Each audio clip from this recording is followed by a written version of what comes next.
ರೀತಿಯಾಗಿ ಅವರನ್ನು ಪ್ರಶ್ನಿಸಿದವ್ರನ್ನೆಲ್ಲ ಮೀಸಾಬಂದಿಗಳನ್ನಾಗಿ ಜೈಲಿನಲ್ಲಿ ಇಟ್ಟರಲ್ಲ, ಹತ್ತತ್ರ ಎರಡು ವರ್ಷಗಳ ಹತ್ತಿರ 19 ತಿಂಗಳ ಕಾಲ ಜೈಲಲ್ಲಿ ಇಟ್ಟರಲ್ಲ. ಆವಾಗ ನೀವೇನು ಬಾಲಕರಾಗಿರಲಿಲ್ಲ, ನಿಮ್ಗೆ 27 ವರ್ಷ ವಯಸ್ಸು. ನೀವ್ಯಾಕೆ ಆ ತುರ್ತು ಪರಿಸ್ಥಿತಿ ವಿರುದ್ಧದ ಹೋರಾಟದಲ್ಲಿ ಪಾಲ್ಗೊಳ್ಳಲಿಲ್ಲ? ಯಾಕೆ ಸಂವಿಧಾನ ಉಳಿಸ್ಬೇಕು ಅಂತ ಅನ್ನಿಸ್ಲಿಲ್ವ ನಿಮಗೆ?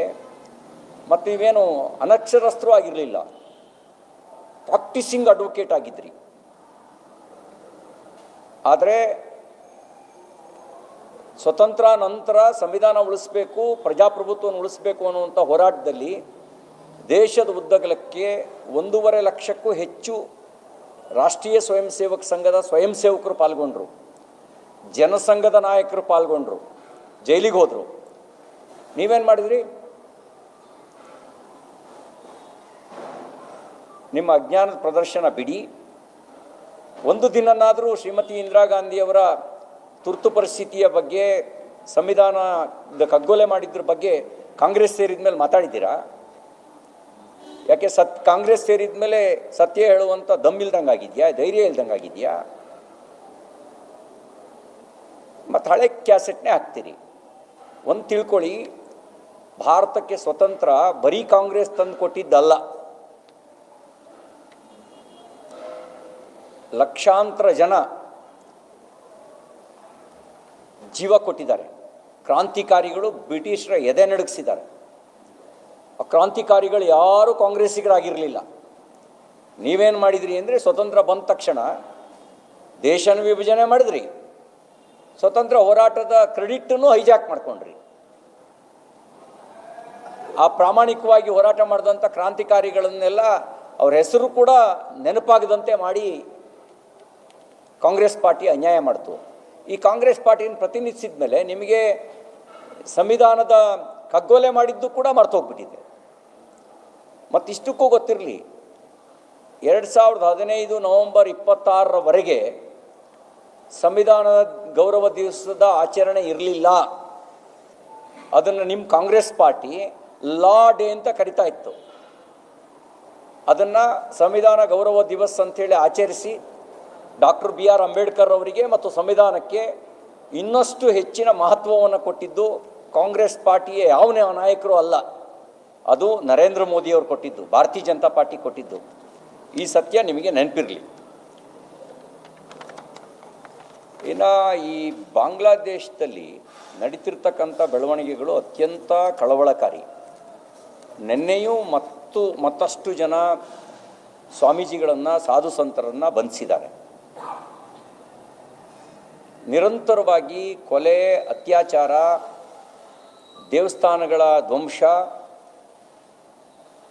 ಲೂಟಿ ನಿರಂತರವಾಗಿ ನಡೀತಾ ಇದೆ.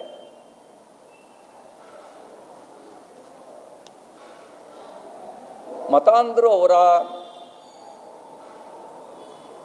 ನಿರ್ಣಯ ಅವರಿಗೆ ಕ್ಲಾರಿಟಿ ಇಟ್ಕೊಂಡಿದ್ದಾರೆ. ಇಸ್ಲಾಂನಲ್ಲೇ ಹೇಳುತ್ತೆ ದಾರುಲ್ ಹರಬ್ ಮತ್ತು ದಾರುಲ್ ಇಸ್ಲಾಂ.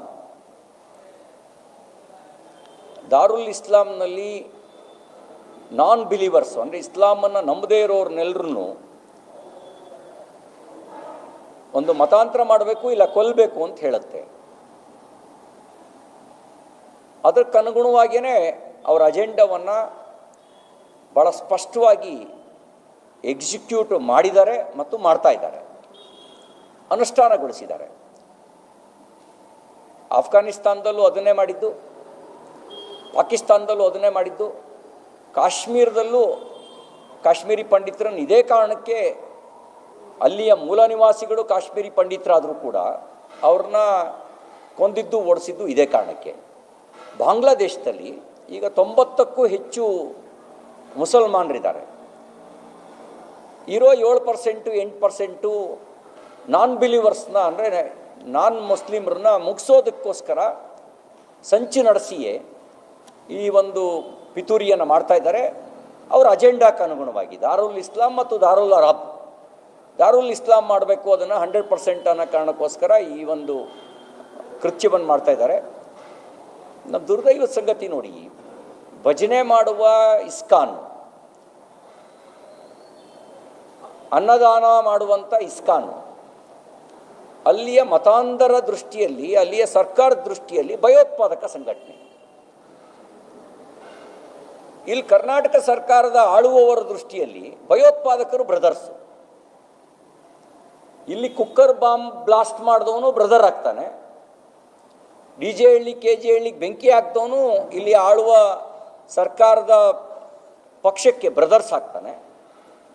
ಅಲ್ಲಿ ಭಜನೆ ಮಾಡುವವರು ಮತಾಂಧರ ದೃಷ್ಟಿಯಲ್ಲಿ, ಅಲ್ಲಿಯ ಸರ್ಕಾರ ದೃಷ್ಟಿನಲ್ಲಿ ಭಯೋತ್ಪಾದಕರಾಗ್ತಾರೆ. ಇದು ಅವರು ಸ್ಪಷ್ಟ ಇದೆ.